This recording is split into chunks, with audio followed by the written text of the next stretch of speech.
നമുക്ക് എങ്ങനെ നമ്മുടെ സൗന്ദര്യം വർദ്ധിപ്പിക്കാം?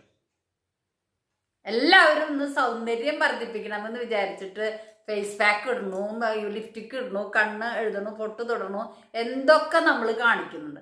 യഥാർത്ഥമായിട്ടുള്ള സൗന്ദര്യം നമ്മുടെ വാക്കുകളാണ്, നമ്മുടെ മുഖം, നമ്മുടെ പെരുമാറ്റമാണ്, നമ്മുടെ നിറം. മനസ്സാണ് സൗന്ദര്യം.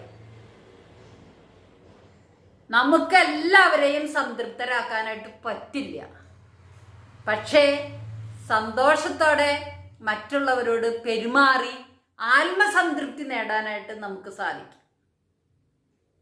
അപ്പം അതുകൊണ്ട് സംതൃപ്തമായൊരു ജീവിതം നയിക്കാനായിട്ട് നിങ്ങളെ എല്ലാവരെയും സർവശക്തനായ ദൈവം അനുഗ്രഹിക്കട്ടെ. എല്ലാവർക്കും നല്ലൊരു ദിവസം നേരുന്നു. എല്ലാവരെയും നന്മകൾ നിറഞ്ഞവരാവാൻ ദൈവം കൂടുതൽ അനുഗ്രഹിക്കട്ടെ. നന്ദി.